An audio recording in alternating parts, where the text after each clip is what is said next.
So guys, I don't know if you've seen this video, but we have a interesting one to talk about today, and it's a discussion between Cypher, Ninja, and Courage about the state of Fortnite and streaming in general. And it's that sort of content I like to get my teeth stuck into, so we're going to be reacting to that video in today's video. So let's get started. You know what's crazy about the internet? What? I've seen the video of Ty cooking our content site Oh, okay. like 1,000 times. Okay. But if he did a whole thing the other day complimenting our content, I didn't even get tagged in it, bro. People don't make a clip of it because it's positive. Positivity is dead on the internet, bro. Yeah, it's a pretty much known thing in today's society that negativity and drama generates interest and in turn views and engagement. Or no, I have seen the video that they're referring to and I at least believe Ninja has a valid point. See it? It's just some freaking catered. What's up, everyone? I got something for you. You'll never believe what just happened. It's called trying, bro. It's called. I don't know, man. He's not used to that content creation Dude, style. No. Let me tell you what it is. I don't know. Maybe I'm in my own head, but I just think it's just fake, right? It's not. It's like 3, 2, 1, and scene. Hey guys, what's up? It's like, and then you watch your live stream, right? And then that energy is just not there.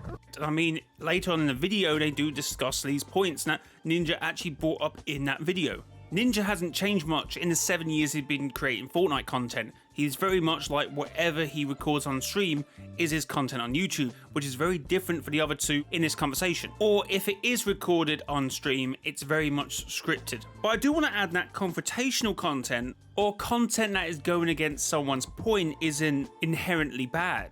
Positivity on the internet's dead. No, it is, man. I'm gonna get real emo here for a second, dude.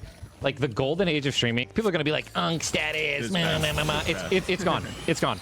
And what I mean by that is how people created content and consume it. And like the simplest example I can give is back in the day, especially in Fortnite, PUBG, H1Z1, all streaming was about, first off, gaming dominated over IRL. That's number one. Regardless of that, all people cared about was the next clip. Like the streamer cared about was the next clip. It was about hitting a clip, right? And it was about like doing something cool with the new content. Oh my God, how can I get the coolest kill with an impulse grenade when impulse grenades got added in Fortnite? And they were the stupidest, silliest thing. You went 5 feet, but like hitting that into a shotty to win the game was like the craziest clip ever. It got me like 10 million views.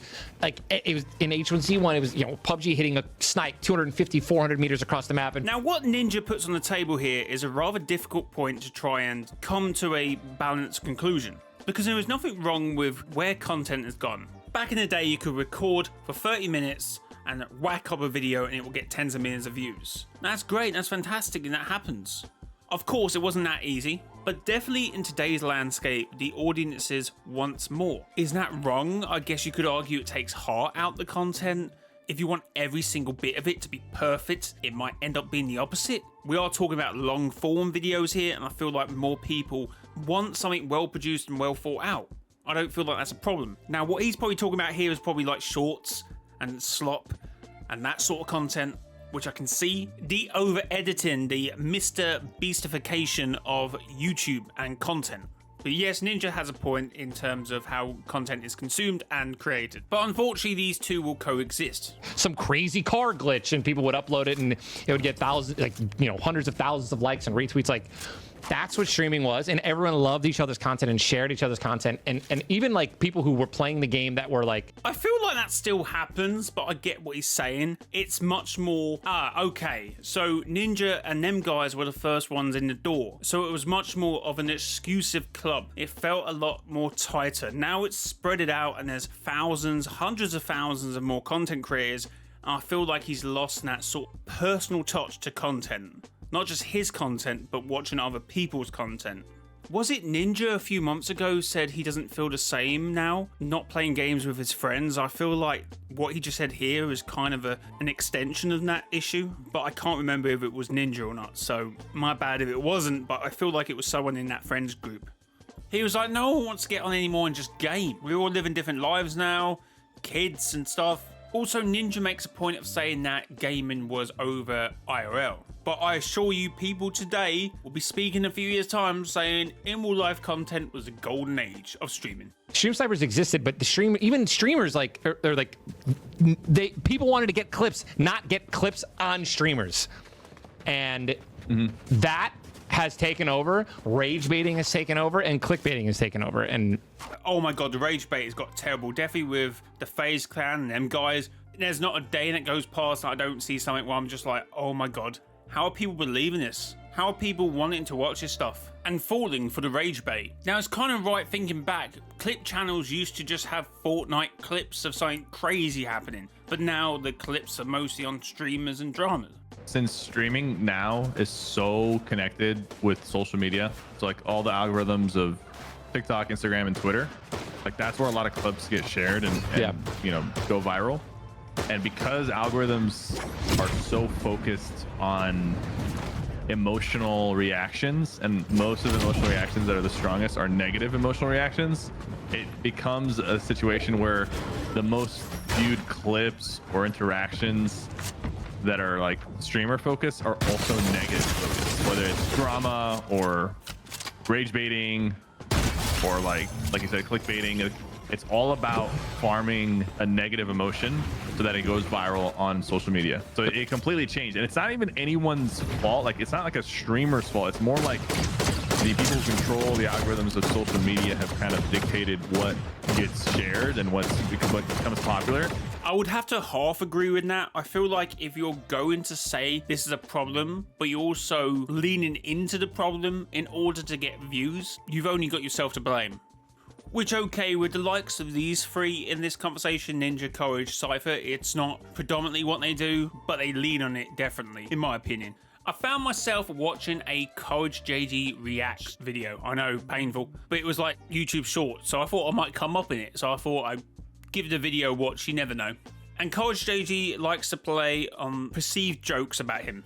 Doesn't have an icon skin, his apparent rate. But when you play on them jokes, it's only a matter of time until people who are negative towards you then play on the same jokes, and it's fine until you lean on it as a joke, as something to carry your views and engagement, but then you can't put that back in the box. Once you release it, once you start saying that stuff, it's hard to put that back in the box. Of course, they're talking in terms of negativity, in terms of rage bait, drama. This is slightly different, but it's very much adjacent to the issue. So I think it's a point to at least make. And that has been mainly negative. So in line with... They just know, you know, a lot of people believe the worst thing, and I completely think this, the worst thing that ever happened to humans, from a media perspective, is 24/7 news channels. Because then they've got to find a way to keep you engaged, keep you on it. Back in the day, the news used to be an hour-long thing that would come on. They deliver the facts. They deliver what's going on in the world, and then it would go back. But now, news stations need to pick up any story, sensationalize, do this, and then all of those platforms become polarized because people engage more with content that, you know, is to what they want. You know, right? Or elicits an emotion. Holy! I know they're talking about content in terms of the golden moments and the golden age of streaming, but I have to say, CourageJD's content is very rigid and formatted for kids, and you never ever hear this guy talk like this. And he's got some stuff to say. Like, I've seen some clips, and usually he puts them on Twitter so he knows the Twitter audience, or he tweets them and then deletes them. So even he's playing into it. So he's like, well, I can't put it on a YouTube video, so I'm definitely going to tweet that out, because audiences are different and algorithms are different too. But of course, about the 24-hour news thing, now it's also being mirrored in content. Like back in the day, YouTube videos, you just used to post them every day, every other day, 3 times a week. That used to be the norm. But now you have shorts, you have other social media platforms, and I think this is a point he's trying to make, but he doesn't really dive into it any further past this point, I don't think. But I feel like this is what he was going for. It's like, well, now you have that in content creation. Got to be shorts every time. You got to flood the news feed, the subscription feed, sorry, with content. So they go, and That's no actually matter what it is, it draws your attention because they serve it to you to get an outrage. Trigger is negative emotions. And so when you then go now to where social media currently is, I mean, even 5 years ago, bro, like it's a combination of that, and then also gaming, no matter how popular your game is, feels so hollow because you're facing skill-based matchmaking bots or skill-based matchmaking incredible sweats. Like, okay, so yes, he moves on to the bot point before, I think, kind of finalizing that point off and putting in a little nice box. But essentially what he's saying is that content has become 24-hour news channels, and that's why it feels hollow. You see this stuff all the time, whether it's negative, even positive content. If you're just seeing that all the time, the game feels more and more hollow. It's probably all too much for a human brain to comprehend this much screen time, and maybe that's why people are more susceptible, of course, to negative content, because it triggers something more in your brain than positive content. And just on his last point, when he mentions it's either bots or you're facing sweats and there is no middle ground, I was watching a Lachlan video and he was talking about C-Day, and the reason why C-Day gave up was because it was harder to meme, harder to create content, or meme-like content, like you spend hours trying to get a funny clip, but you're playing against bots or difficult sweats. And that's what skill-based matchmaking plus bots has done to the content. They saw there was that leak the other day that apparently there's a bot only mode coming to OG, and you know what, if it takes a bot only mode coming to OG to have OG then go back to the way OG matchmaking used to feel for Fortnite, I'm in. But I've never felt a crazier sensation in my life than the morning after OG released this past year, and they didn't have skill based the first day or bots, and wins felt rewarding. You were never searching for bots for 10 minutes. You were never getting a final kill going, oh, it's AI. You know, wins felt prestigious again. I played the next morning when that was still off, and then at some point at 10 a.m. it clicked on, and I have never felt a gaming sensation like that in my whole life, bro. Like, literally same thing I said in my OG bot video, and I've said it 6 months ago now as well. Like, what happened for Fortnite OG? Like, I will reiterate what I said in the video. Yesterday or the day before? So for whatever reason, Fortnite for a day was enough time to make an informed decision to add more bots to the game. They saw enough statistics apparently, or enough gameplay from YouTubers to go, well, let's add some bots. I'm talking about this when I'm sweating out in the background gameplay against this absolute sweat, which was nice and rewarding. Oh no, I left with no shield and died after this. Spoiler alert. Actually, that's a lie. I clipped a tree and died trying to glide away. But it's nice to hear CourageJD be honest. I know that a couple times he has been honest, like literally, the mix! He got sacked. One of the best commentators in the scene sacked. I mean, also, if you... What on earth was that? Oh my god. Idiots. Like, that's... I haven't turned that up. That's just at the level it is. That's naturally at the level it was. Someone... Oh my god. Could have died. They could have died. I think they're okay. I think they're okay. Anyway, where was I? Do I leave this in? I have no idea. But what I was saying about CourageJD is that I would like him to be more honest in videos. Now, we talked about content before, and I would say... There's me dying. But as we were saying before, Courage's content on his YouTube channel, he doesn't ever really put himself out there in terms of honesty, because it will probably bite him back in the face. I'm not telling him to change his content. If you're a bit more upfront like that, you're gonna get hate, and maybe he just doesn't want to do that sort of stuff. We always hear Courage on like a ninja video usually talk like this, and other times, but it is few and far between, because what usually happens is he gets absolutely slammed by everyone saying, oh, he's just talking rubbish. But even if he was, it's nice to hear people's thought about the game, even though it may be different to your thoughts. Watching the bots and the skill-based matchmaking kick in and the game just immediately turn hollow was crazy, dude. It was crazy. We went up. Dude, I remember me, you, Lupo, and Tim were texting like 12 hours again tomorrow. Let's do it. Let's run it. It felt so. And then the next day, you guys hadn't signed on yet or something. And I literally texted and said, dude, look at this. Yeah, crazy. You've now spent This is the last squad, by the way. last 6 minutes searching for robots. And I messaged this in the chat the other day. They've got to figure out a way to have... You can have bots in the game, right? And then I'll stop fucking ranting about these video games again. But you can have bots in the game. But no game should ever end with this right now. No Fortnite game should ever end with that experience right there, where you are killing an AI team. There should be a way where the game senses if it's 2 real teams and 2 AI teams, then the AI teams drop and it's the 2 real teams left. It should never end that way. Great point. I've been saying it all season. I think he then says what I also said in the previous video and a lot on my streams.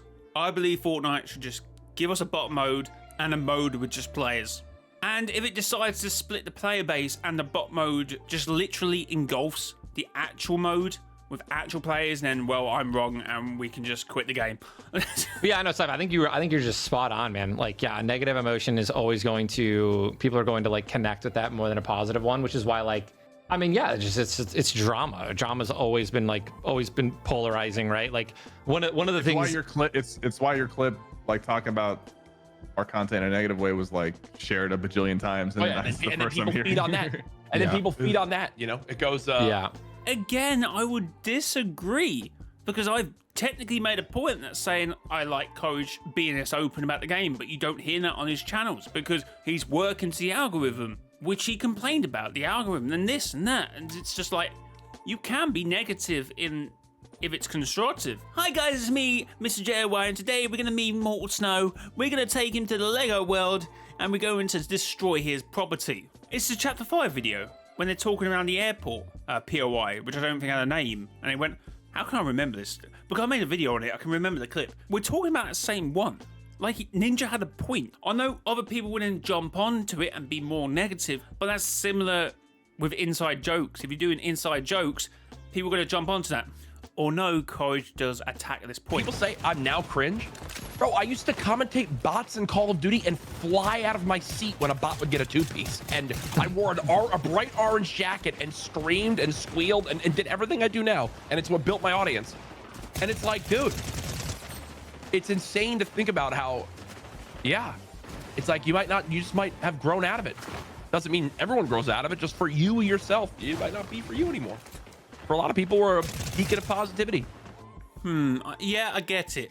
He's more talking about his audience rather than I still believe Ninja had a point. Just because people ran with it in another direction doesn't mean Ninja wasn't valid in his point. Anyway, guys, and that's today's video. I just found it re-intriguing to see Courage this honest and see his thoughts about the game. I mean, we've seen that from Cypher recently. He's getting a bit more back into the commentary side of things. I mean, Ninja hasn't really changed. Ninja's always like this. But guys, if you did enjoy this one, hit the like button, subscribe to the channel. We're on the road to 100k, 21% of the way in there. Let's get 22, 23, 24. Let's stop popping. Until next time, it's me, your boy, Mr. JY. Till next time, bye-bye.